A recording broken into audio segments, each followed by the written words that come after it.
एक सास की 5 मोटी बहू। क्या कहा? बहुत सारा दहेज मिलेगा? अरे ऐसा रिश्ता बड़ी मुश्किल से मिलता है। पंडित जी, आप रिश्ते की बात पक्की करिए। लेकिन हमारी पूरी बात तो सुन लीजिए ठकुराइन। ये रिश्ते माँ एक दिक्कत आवत है। कैसी दिक्कत? ये 5 लड़की खाते पीते घर से है, इसलिए खा खा के मोटी हो गई हैं। अरे पंडित जी, तुम उन लड़कियों के मोटापों को छोड़ो और मेरे 5 बेटों की शादी उन 5 लड़कियों से करवा दो। दहेज, पैसा और गहनों के लालच में आकर कल्याणी अपने 5 बेटों की शादी 5 मोटी लड़कियों से करवा देती है। उन 5 के गृह प्रवेश वाले दिन। अरे आ जाओ, कहीं तुम्हारे गृह प्रवेश की वजह से मेरे घर की चौखट टूट ना जाए। अरे कल्याणी बहन, कहाँ से लेकर आई हो इन 5 सांडों को? देखो तो सही, खा खा कर कितनी मोटी हो रखी हैं। अरे मोटी हैं तो क्या हुआ, घर का काम करेंगी तो अपने आप पतली हो जाएंगी। कल्याणी के सभी मेहमान उसकी 5 बहुओं के ऊपर हंसने लगते हैं।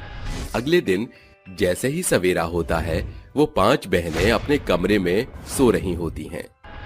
अरे रीना, मीना, सीना, मोना, उमा, कहाँ हो तुम सब? कल्याणी के कई बार आवाज देने के बाद भी उन 5 के कानों पर जूं भी नहीं रेंगती, जिसके बाद कल्याणी एक एक करके 5 के कमरे में जाती है। अरे देखो तो सही, कैसे कुंभकर्ण की तरह सो रही हैं। इन्हें तो घर के काम की कोई परवाह ही नहीं है। अभी बताती हूँ इन्हें।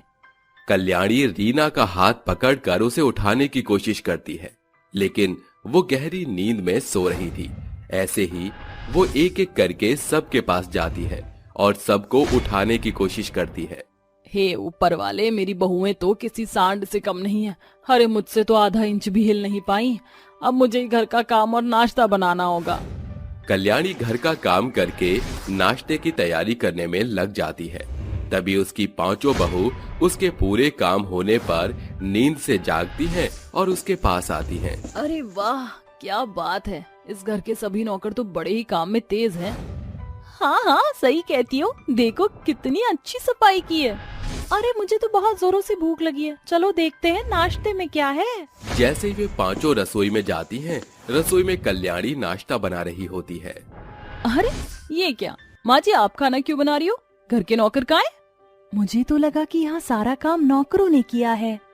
चुप करो तुम 5। अरे तुम जैसी सांड जैसी बहुएं हैं, उसके बाद भी मुझे इस घर में काम करना पड़ रहा है। और कान खोलकर सुन लो, इस घर में कोई नौकर नहीं है। तुम्हें ही घर के सारे काम करने होंगे। लेकिन मेरे पिताजी ने नौकर तो भेजा होगा ना? अच्छा अच्छा, बढ़िया ही नौकर वाली। चुप करके मेरे साथ नाश्ता बनवाओ। वो 5 कल्याणी के साथ नाश्ता बनवाने लगती हैं, जिसके बाद जल्दी ही नाश्ता बनकर टेबल पर लग जाता है। ओहो, मेरी तो कमर दुख रही है। सुबह सुबह इतना काम करके बहुत बुरी तरह थक गई हूँ। लाओ माँ जी, मैं आपकी कमर दबा देती हूँ। अरे चुपचाप अपना नाश्ता कर ले, मुझे नहीं दबवानी तुमसे अपनी कमर। अरे पतली सी कमर है मेरी, तुम्हारा हाथ लगते ही चटक जाएगी। अपनी सास की ये बात सुनकर 5 खाने की टेबल पर ही बैठी हुई हंसने लगती हैं। ऐसे ही कल्याणी की 5 बहुएं सुबह शाम खाना खाती और सो जाती, जिसकी वजह से घर के सभी काम कल्याणी को अकेले ही करने पड़ते हैं। ऊपर से ज्यादा मोटापे की वजह से वो 5 काम भी नहीं कर पाती। अरे मुझे तो पोछा लगाने के लिए झुका ही नहीं जा रहा। रहने देती हूँ, माँ जी अपने आप कर लेंगी। ओहो, मुझसे तो ये कपड़े बैठकर धुल ही नहीं पा रहे हैं। मेरे तो पेट में दर्द हो रहा है। रहने देती हूँ, माँ जी अपने आप कर लेंगी। उमा घर के जाले साफ करने की कोशिश करती है, लेकिन जैसे ही वो कुर्सी के ऊपर चढ़ती है, कुर्सी अचानक से टूट जाती है और उमा धड़ाम से नीचे गिर जाती है। हाय, मैं मर गई। मेरी तो हड्डी चटक गई। बनने गई थी सिकंदर, बन गया कचुम्बर। हाय रब्बा, कोई तो मेरी मदद करो। तभी उमा की बहनें उसके पास आती हैं और उसे उठाती हैं। देखा, मैंने तो पहले ही कहा था, थोड़ा सा मोटापा घटा लोगी तो क्या चला जाएगा तुम 5 बहनों का। अरे तुम्हारे मोटापे के चक्कर में तुम हिल भी नहीं पाती हो। जाओ अब इसे कमरे में ले जाओ। कल्याणी की बात सुनकर वो चारों उमा को कमरे में ले जाती हैं, जिसके बाद कल्याणी अपने आप से ही कहने लगती हैं। अरे मैंने ही लालच में आकर अपने ही पैर पर कुल्हाड़ी मार ली। अगर मैंने थोड़ा लालच ना किया होता तो थोड़ी ढंग की बहू तो आती मेरे घर। अरे इन्होंने तो पूरे घर में धमा चौकड़ी मचा कर रखी है। ऊपर से घर के काम भी मुझे ही करने पड़ते हैं।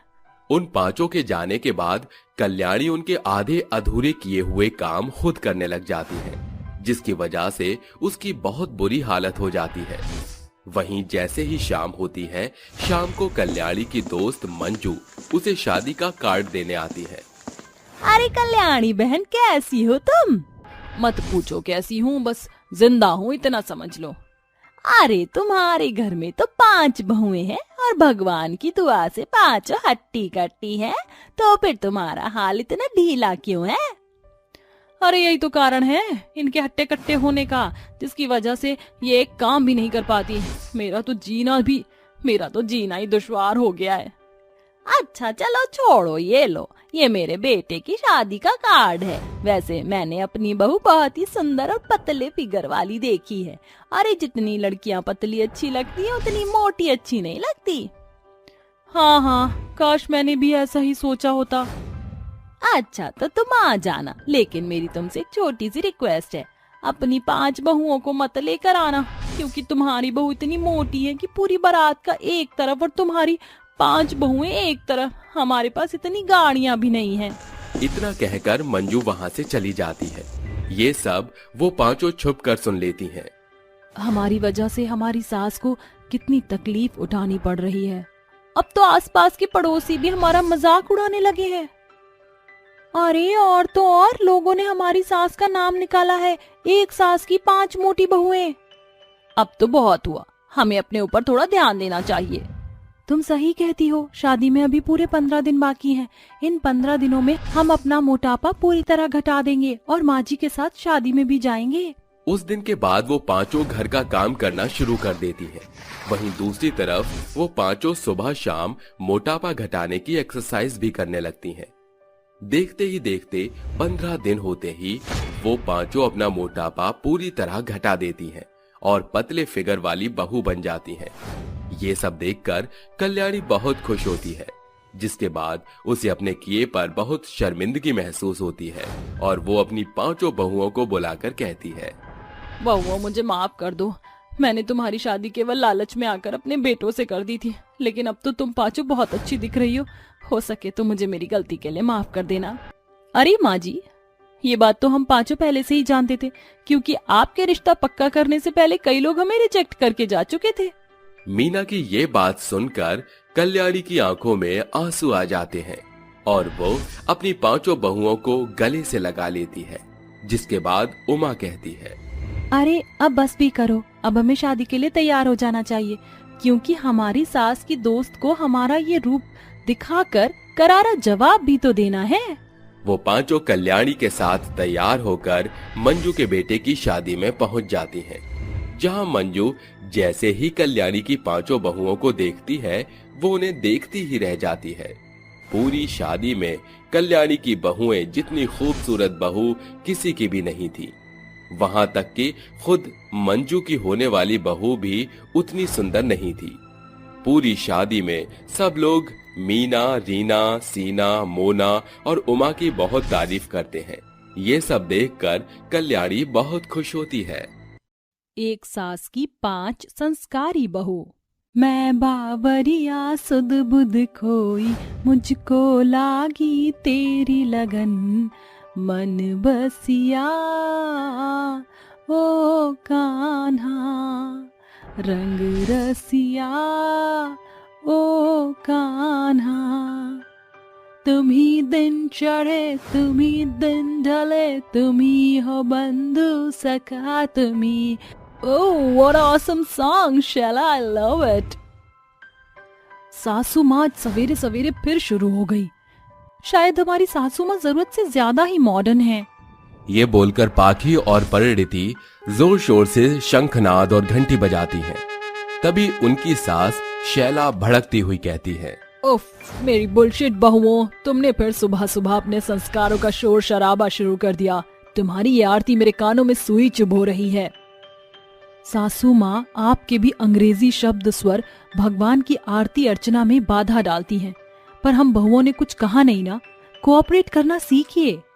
बस करो तुम 5 अपने बहुवचन का बोलबाला। अरे जहाँ जमाना मॉडर्न हो रहा है, तुम 5 एकदम सतयुग की सीता बनी बैठी हो। सासू माँ, जमाना चाहे जितना भी आगे बढ़ जाए, अपनी संस्कृति की सीख कभी नहीं भूलना चाहिए। 60 साल की शहरी विचारों से सराबोर शैला दिल्ली की सबसे हाई सोसाइटी पॉश रेजिडेंशियल में रहती है। उसकी 5 बहू हैं, परिणीति, पाखी, रश्मि, महिमा, सुनिधि, जो बेसिकली दूसरे शहर से बिलोंग करती हैं। जहां शैला की सोच और पहनावा शहर के अनुसार कुछ ज्यादा ही मॉडर्न है, वहीं उसकी 5 बहुएं एकदम संस्कारी स्वभाव से परिपूर्ण थीं, जो हमेशा साड़ी पहना करती। उनका सादगी भरा रूप उनके संस्कार को बखूबी साझा कर रहा था। सासू माँ, पुरनिये कह गए हैं कि सवेरे की शुरुआत ईश्वर के साथ करनी चाहिए। अब बंद करो अपनी ये संस्कारी बकैती करना। तुम 5 करो सवेरे की शुरुआत ईश्वर के साथ, मगर शैला की सुबह की शुरुआत तो सोडी के साथ होती है। ये कहते हुए शैला जमीन पर पसर जाती है।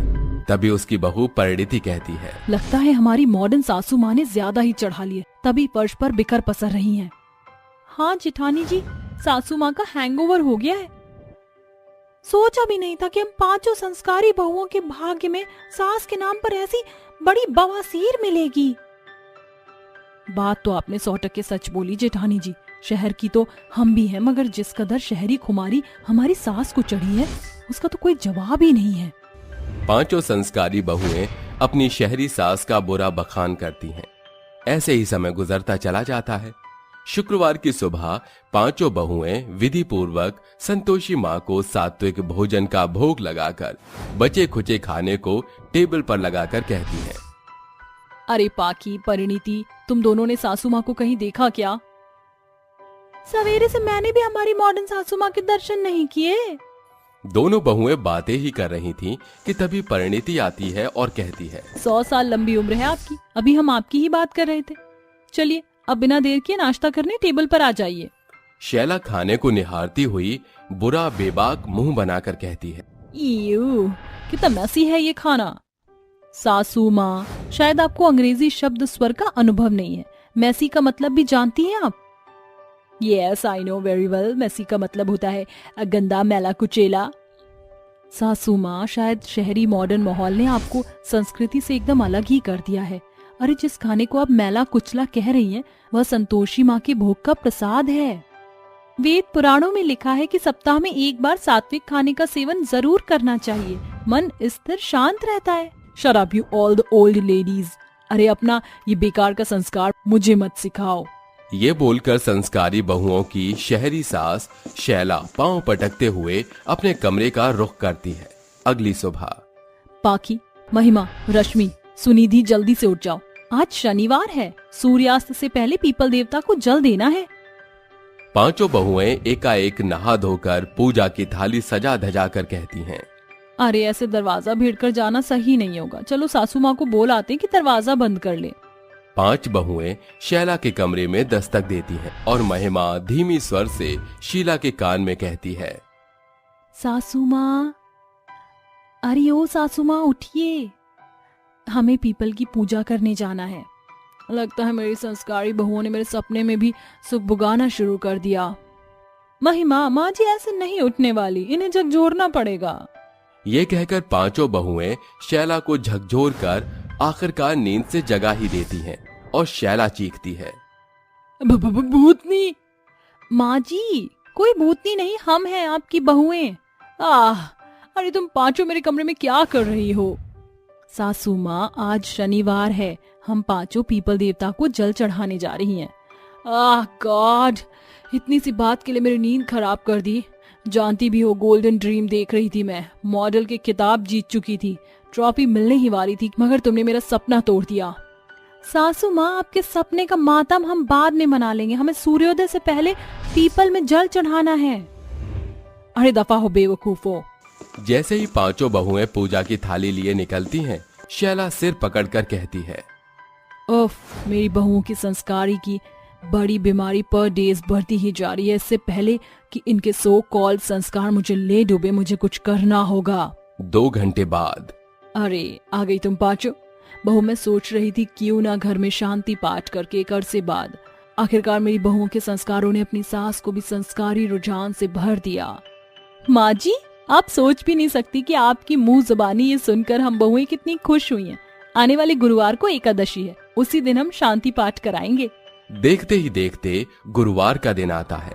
पांचों बहुएं घर की भली भांति साफ सफाई करके सोसाइटी की औरतों को बुलावा देती हैं।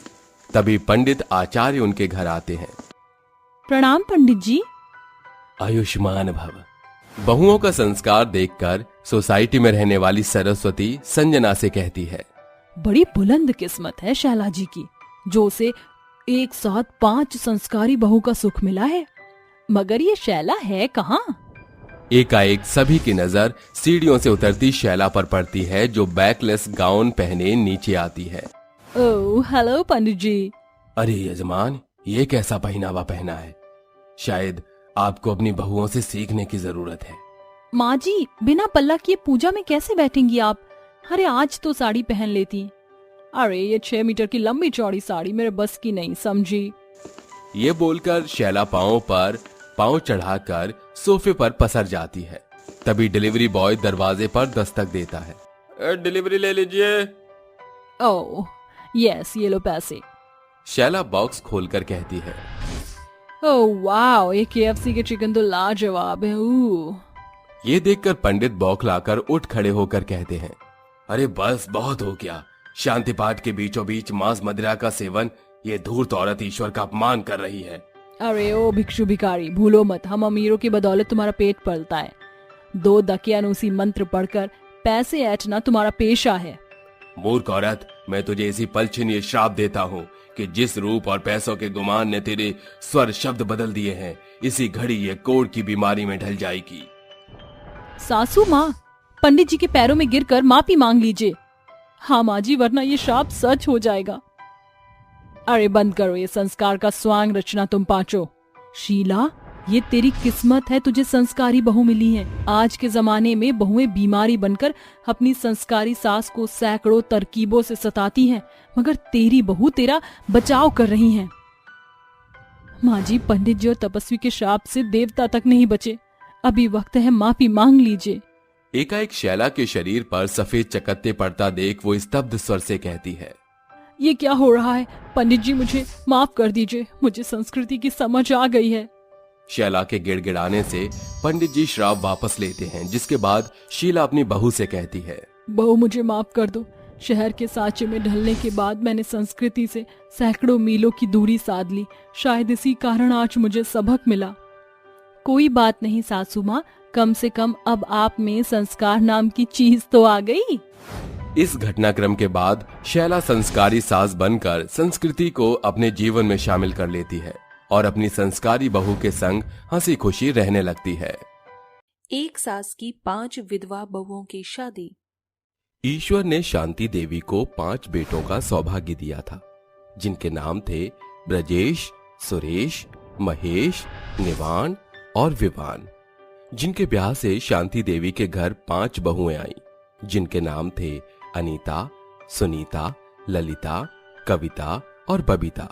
जिनका स्वागत करते हुए शांति कहती है, बहू, अपने दाहिने कदमों से कलश को गिराकर गृह प्रवेश करो।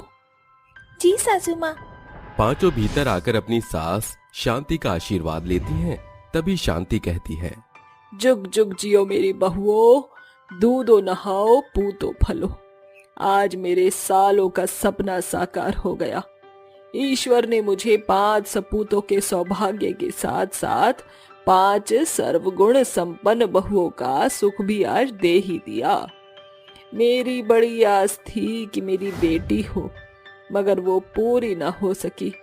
पर आज से तुम पांचों मेरी बहू नहीं, मेरी बेटी हो। ये सुनकर पांचों बहू शांति से लिपट जाती हैं, जिसके बाद पांचों अपने पति के साथ शादी की शुरुआत करती हैं।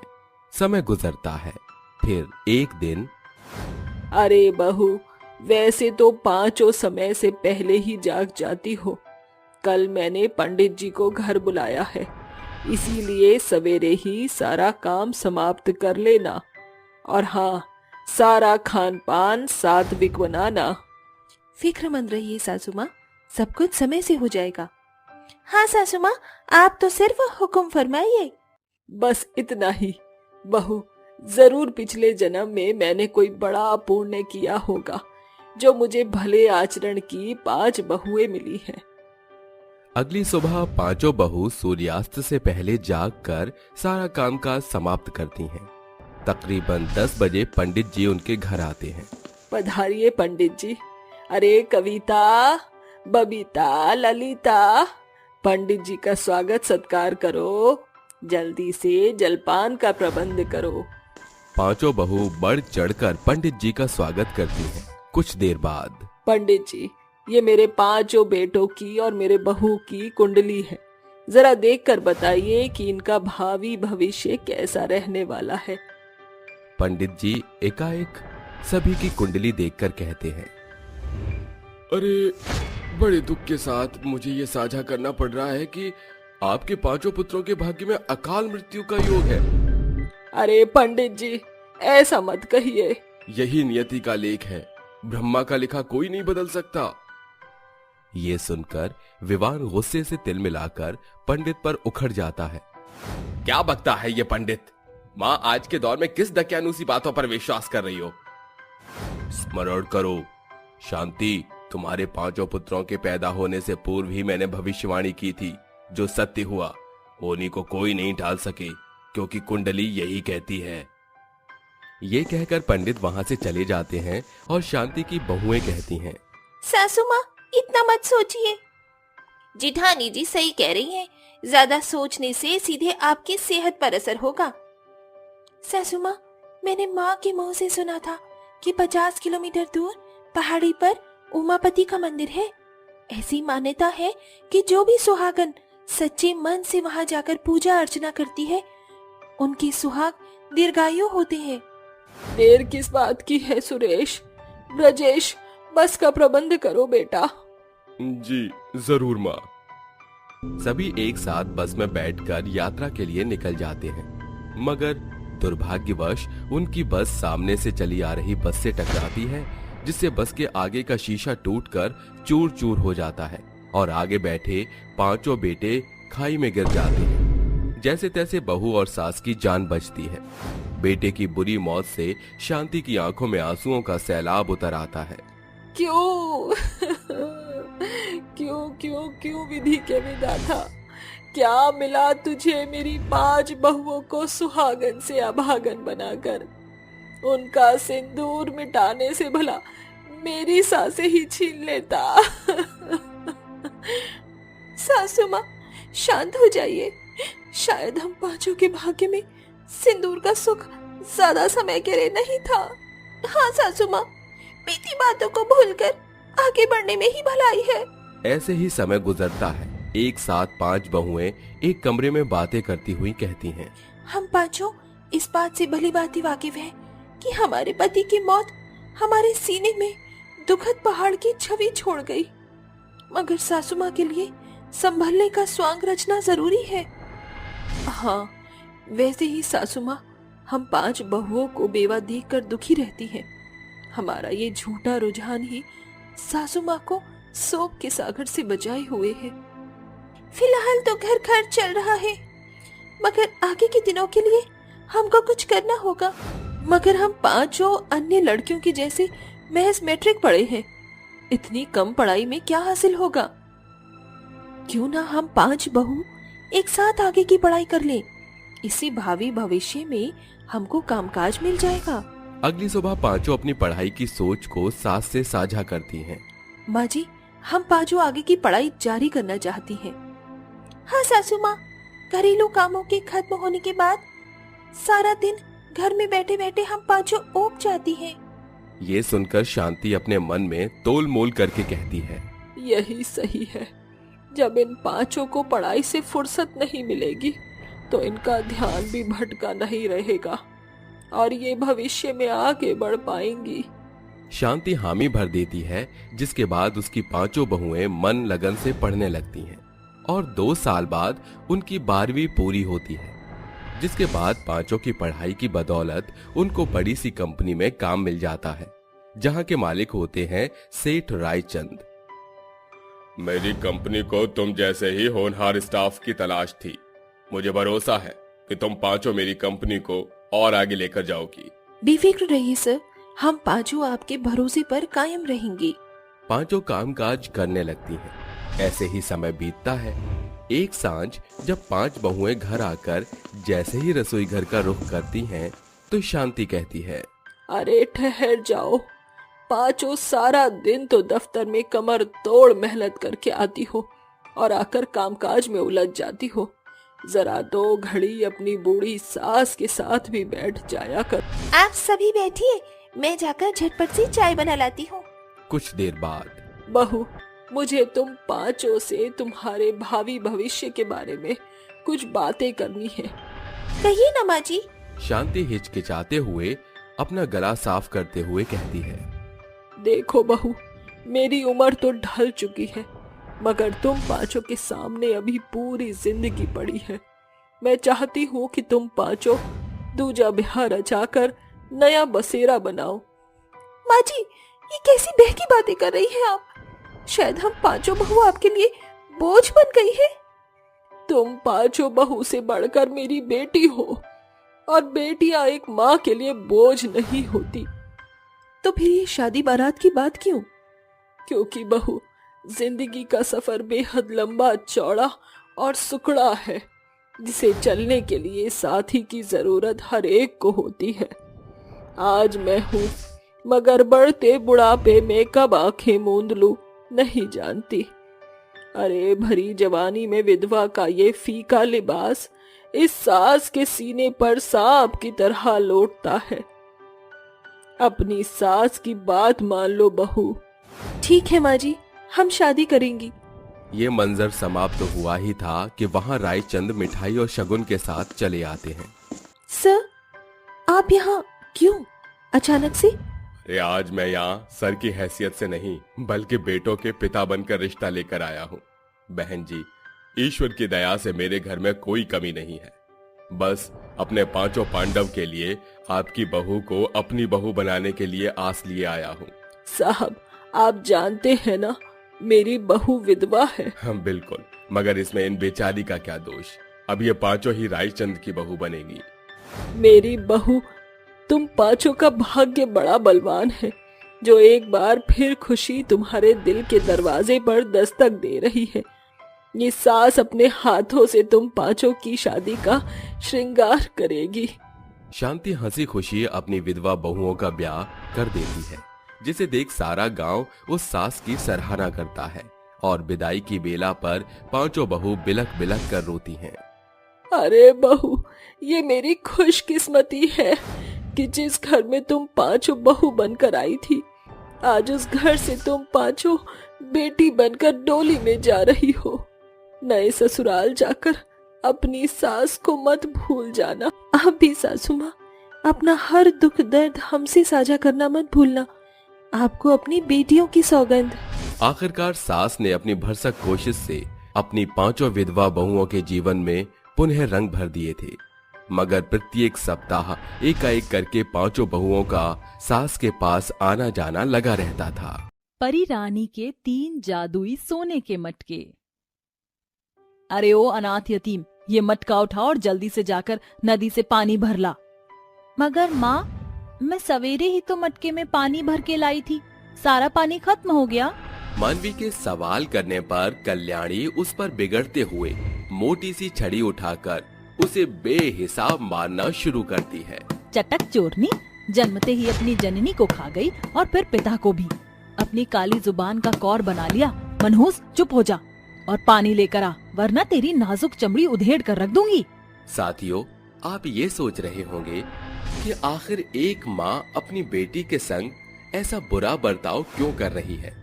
कल्याणी के कसाईपन का अहम कारण था कि वो मानवी की सौतेली माँ थी, जिसके आने के कुछ सालों बाद ही उसके पिता का स्वर्गवास हो गया।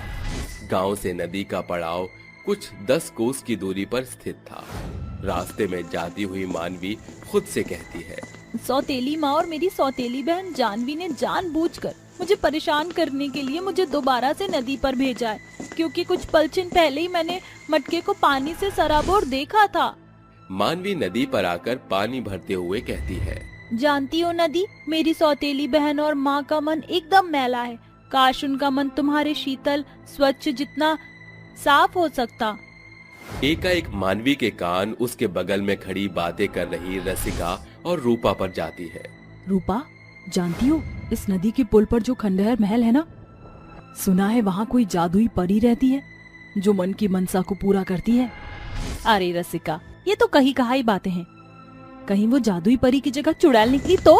दोनों औरतों के जाते ही मानवी उस खंडहर महल जाने की ठान लेती है। अगर सचमुच वहाँ पर जादुई परी हुई तो मैं अपने लिए नए वस्त्र, एक सैंडल की मांग करूंगी, और अगर वहाँ कोई चुड़ैल होगी तो वो मुझे खा जाएगी और मैं सितारा बनकर माँ बाबा के पास चली जाऊंगी।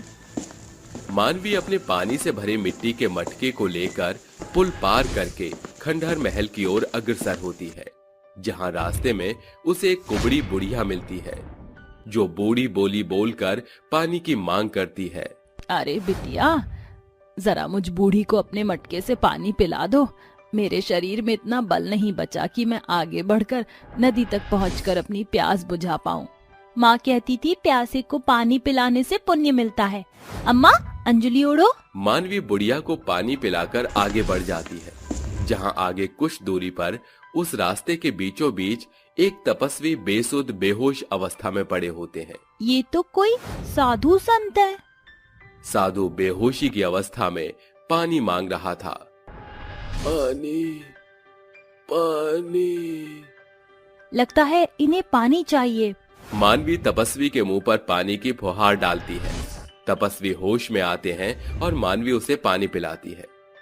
कैसा महसूस हो रहा है साधु बाबा? शुक्रिया बेटी, दरअसल मैंने सवेरे से जलपान नहीं किया था, इसलिए मूर्छा आ गई।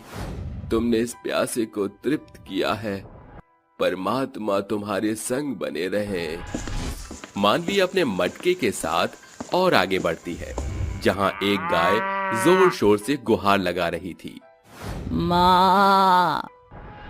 इस गौ माता का कुमाल्या चेहरा देखकर लग रहा है जैसे ये बेहद प्यासी है।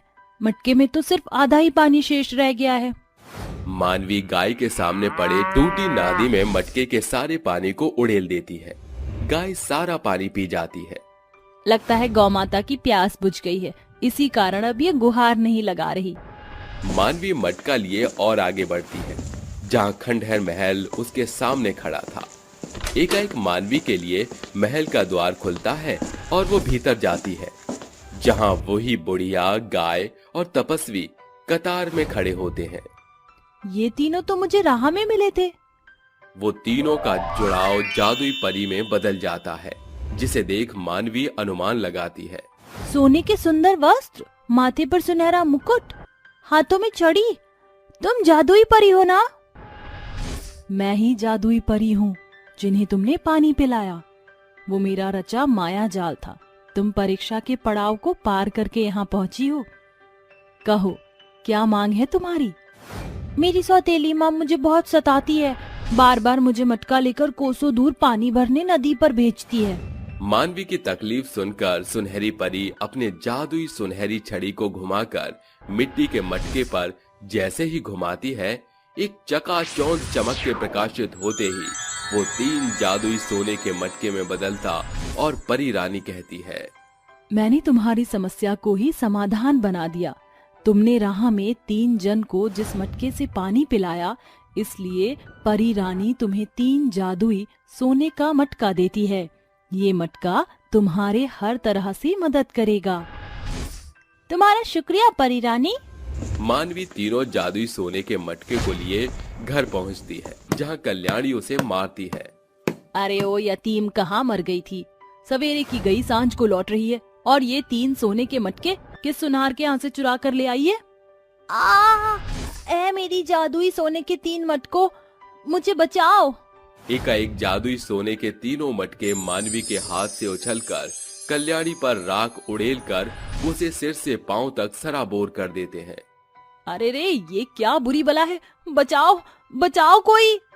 मेरी सौतेली माँ, देखा, मेरे एक इशारे पर जादुई सोने के 3 मटकों ने तुम्हारा मुंह काला कर दिया।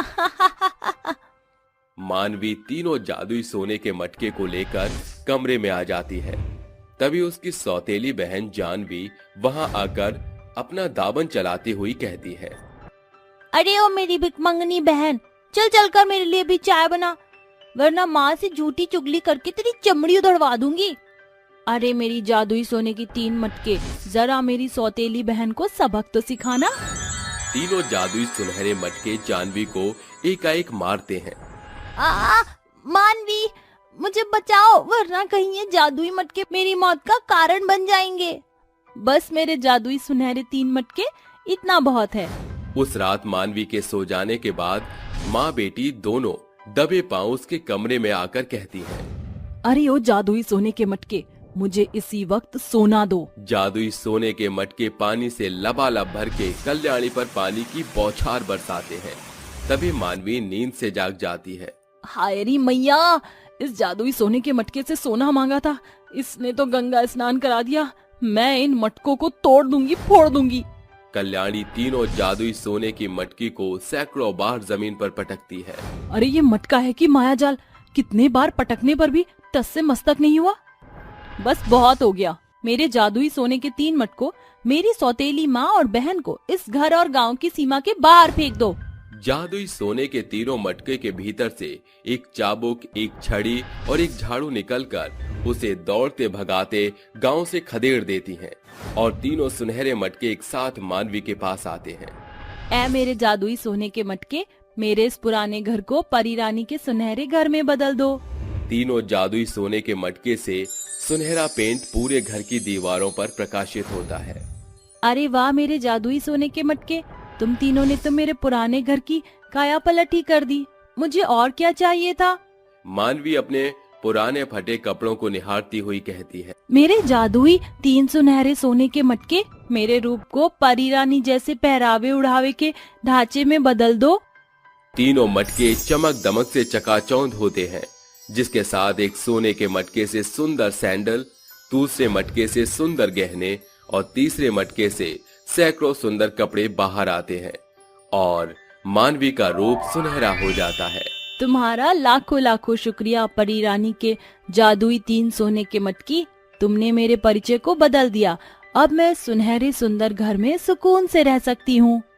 इस तरह परी रानी के जादुई सोने के 3 मटकों से अनाथ मानवी को न सिर्फ अपनी सौतेली बहन और माँ के असहनीय सताओं से निजात मिलती है, बल्कि परी रानी के जादुई सोने के 3 मटके से पूरे तौर से उसके जीवन को नया परिचय प्राप्त होता है, जिसके लिए मानवी प्रत्येक दिन सवेरे उठते ही मन में परी रानी का तहे दिल से शुक्रिया अदा करती है। गांव की चुड़ैल मनिहारन। सुलोचना एक बेहद मशहूर कांच की लाख की रंग बिरंगी चूड़ी बेचने वाली औरत थी, जिसकी पीठ पर एक कुबड़ निकला था। उसके पति रामवीर के पास कोई काम नहीं था, इसलिए सुलोचना की चूड़ियों के व्यापार से ही घर का खर्चा चलता था। ऐसे ही एक दिन परेशानी के चलते रामवीर को दिल का दौरा पड़ता है और आकस्मिक उसकी मौत हो जाती है, जिससे सुलोचना टूट जाती है और कहती है, अजी आप मुझे छोड़कर क्यों गए? अब मैं आपके बिना कैसे रहूंगी? मेरा तो जीवन ही व्यर्थ हो गया। बेटा तुम परेशान मत हो, जिंदगी में तो ये सब होता रहता है। तुम जो करती हो वही करो, ये तो विधि का विधान था जो उसे एकदम से ले गया। आप सही कह रही हैं, पर मैं जिसके लिए जी रही थी वो तो है ही नहीं। अरे ये कुबड़ी का पति कैसे खत्म हो गया? पता नहीं, ये तो मुझे बता रहे थे कि रास्ते में अचानक से दिल का दौरा पड़ा और खत्म हो गया। अरे राम, रामवीर तो राम जी को प्यारा हो गया। अब बिन पति कैसे काम करेगी ये कुबड़ी? पता नहीं कैसे करेगी ये कुबड़। खैर हमें क्या। अरे तुम दोनों ये कैसी बातें कर रही हो? सुलोचना नाम है उसका, ये कुबड़ कुबड़ क्या लगा रखा है? तमीज से बोलो, नहीं तो चुप रहो। आंटी अब जो होगा वही बोलेंगे ना। इनके अंतिम संस्कार का वक्त हो गया, कृपया करके कोई इन्हें कंधा दे दीजिए। भीमा, मोहन, आओ रामवीर को ले चलें। ये क्या कर रहे हो आप? मत जाओ आप इसके साथ। और हाँ मोहन जी, आप भी नहीं जाएंगे। पता नहीं उसको छूने से आप बीमार हो जाओगे तो। तुम दोनों पागल हो गई हो क्या? अरे किसी के दुखी वक्त में तो साथ दे दो ना। खुद करोगी ना, मुझे जाने दोगी? हटो यहाँ से, चलो चारो। काशी की बात सुनकर गांव के आदमी रामवीर को कंधा दे देते हैं। सुलोचना का बहुत बुरा हाल हो गया था। वक्त बीतता है, सुलोचना पति के जाने के बाद फिर से चूड़ियों का काम शुरू कर देती है और बनाने लगती है। धीरे धीरे लोग उसके पास आते हैं। ऐसे ही एक दिन रमा और कांता चूड़ी लेने आती हैं। अरे ओ कुबड़ी सुलोचना, जरा मुझे लाख की हरे रंग की चूड़ी दिखाना और मुझे गुलाबी धारी वाली कांच की। जी ये लीजिए। अच्छा दीदी, मैं आपको कुछ बोलूं? आप ये कुबड़ी मत बोला करिए ना, सुनने में अच्छा नहीं लगता। अच्छा तो रूप की रानी बोले क्या तुझे? कुबड़ी है तो कुबड़ी ही बोलेंगे ना। अरे चल चल, ये ले पकड़ अपने पैसे, बड़ा आई हमें सिखाने वाली। दोनों हमेशा की तरह उसे कुबड़ी कहकर चली जाती। इस बात से सुलोचना के मन को बहुत ठेस पहुंचती है। वहीं दूसरी ओर लोग सुलोचना की चूड़ियां दूर दूर से लेने आते थे। शाम के समय बाहर के 2 टूरिस्ट औरतें उसके पास आकर कहती हैं, हे, मैंने आपके बारे में बहुत सुना है, ये ब्यूटीफुल बैंगल्स मिल सकते हैं? I loved it. जी ये लीजिए, और चूड़ियां देखिए, लगता है आपको ये चूड़ियां बहुत पसंद है शायद। Yes yes, this bangles and that one yellow orange. जी मुझे समझ नहीं आया, आप खुद ही ले लीजिए इन चूड़ियों में से। ये दोनों अपनी मर्जी से जो कलर्स, योर गुलाबी, पिंक, ऑरेंज, यू उठा लो। दोनों ही एक दूसरे की बात समझने की कोशिश करते हैं और अपने मनपसंद चूड़ी को लेने के बाद दोनों टूरिस्ट वहां से उसकी बहुत सारी चूड़ियां लेकर चली जाती हैं। ऐसे ही शाम को मौसम बहुत खराब हो गया, इतना कि गांव में कुछ जगहों पर पानी भर गया। वहीं सुलोचना के घर के बाहर के खंबे से बारिश के कारण चिंगारी आ रही थी। तभी चिंगारी निकलने से उसकी झोपड़ी में आग लग जाती है, जो धीरे धीरे फैल जाती है। सुलोचना चूड़ियां बनाने में इतनी व्यस्त थी कि उसे बढ़ती आग का होश नहीं रहता। तभी आसपास के लोग निकल कर आते हैं, उसे बचाने की कोशिश करते हैं। तभी उनकी बीवियां रमा, कांता फिर से आती हैं। अरे भाई लोग जल्दी आओ, कहीं सुलोचना बेचारी इस आग में झुलस न जाए, वो कैसे बाहर निकलेगी। अरे चलो आग बुझाते हैं और उसे लेकर आते हैं। हाँ चलो चलो। आपका दिमाग खराब हो गया है क्या? देख नहीं रहे कितनी आग लग गई है? कहीं आपको कुछ हो गया, जल गए तो? पर भाभी, अगर हम नहीं गए तो उसके लग जाएगी। रहने दो, कोई जरूरत नहीं। तुम्हें अपनी जान प्यारी नहीं है? किसी को भी जाने की जरूरत नहीं है। और वैसे भी ये खंबा हिल रहा है, कहीं गिर गया तुम लोगों पर? कोई जरूरत नहीं है, वो खुद आ जाएगी, इतने हाथ पैर हैं उसके। कोई है? कोई है? मुझे बचा लीजिए, यहाँ बहुत तेज आग लग गई है। कांता दीदी, रमा दीदी, मुनेश भाई, काशी, मोहन भाई, बचा लो। सुलोचना सबको बचाने के लिए आवाज लगाती है, पर कोई भी उसे बचाने नहीं आता। वहीं गांव की औरतें अपने पति का हाथ पकड़ लेती हैं और उन्हें जाने नहीं देती। इतने में वो बिजली का खंभा उसकी झोपड़ी पर गिर जाता है, जिससे उसी क्षण सुलोचना की मृत्यु हो जाती है। तुरंत ही वो एक डरावनी चुड़ैल बन जाती है और कहती है, गाँव वालों, तुम सब बुत बनकर सब देखते रहे ना, कोई मुझे बचाने नहीं आया।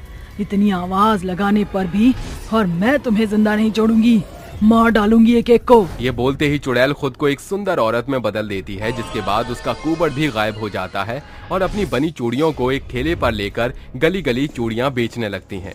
चूड़ी ले लो, चूड़ी, रंग बिरंगी चूड़ी ले लो, हरी, नीली, पीली, गुलाबी, लच्छा चूड़ी ले लो, कट वाली चूड़ी ले लो चूड़ी ले लो। अरे जरा मुझे ये लाल चूड़ी देना। अरे लीजिए लीजिए, खास तपा कर बनाया है। अरे ये तो मुझ पर चढ़ ही नहीं रही। लाइए, मैं आपको पहना देती हूँ। सब दिख रहा है मैं तेरा क्या हाल करती हूँ। तूने मुझे बहुत कुबड़ी बोला था ना, तू भी ऐसे ही बन जाएगी। इस तरह चुड़ैल रमा को अपने हाथ से चूड़ी पहना देती है, जिसके बाद उसका कुबड़ निकल जाता है और वो घर चली जाती है। तभी रास्ते में उसे कांता मिलती है और कहती है, अरे अरे रमा, तेरी पीठ पर क्या हो गया? अचानक कुबड़ कैसे निकल आया? क्या बकवास कर रही है? ऐसे कैसे हो सकता है? तभी रमा अपनी पीठ छूकर देखती है तो उसे कुबड़ महसूस होता है। ये देखकर वो रोती है। हाय रब्बा, बनाई मुझे कैसे हो गया? अब मैं अपने पति को क्या मुंह दिखाऊंगी? सब मुझे भी कुबड़ कुबड़ बोलेंगे। तो परेशान हो तो डॉक्टर को दिखा दियो। रोते हुए रमा अपने घर जाती है तो उसका पति बोलता है, अरे देख लिया भाग्यवान, जो दूसरों का ऐसे बोलते हैं, एक दिन उसी के साथ ये सब हो जाता है। तुम सुलोचना को ऐसे ही बोलती थी ना, देखो भगवान ने तुम्हारे साथ क्या किया। मोहन जी, मुझसे गलती हो गई। काश मैंने सुलोचना को ऐसा ना बोला होता तो आज मेरे साथ ये नहीं होता। मैं बहुत पछता रही हूँ और कितनी गंदी लग रही हूँ। इसी तरह चुड़ैल किसी के पति को मार देती है तो उन औरतों को चूड़ी पहनाकर कुबड़ बना देती है। जगह जगह गाँव में ये सारी बातें होने लगती है। तभी कांता भी उससे चूड़ी खरीदती है और जब कांता भी कुबड़ बन जाती है तो चुड़ैल अपने रोज असली रूप में आकर कहती है, देख कांता, आखिर तू भी ऐसी ही हो गई ना। बहुत बोलती थी ना तू भी मुझे कुबड़ी कुबड़ी, अब सारे लोग तुझे इसी नाम से बुलाया करेंगे। सुलोचना, मुझे माफ कर दो, अपनी गलती का एहसास हो गया मुझे, तुम्हें ऐसा नहीं कहना चाहिए था।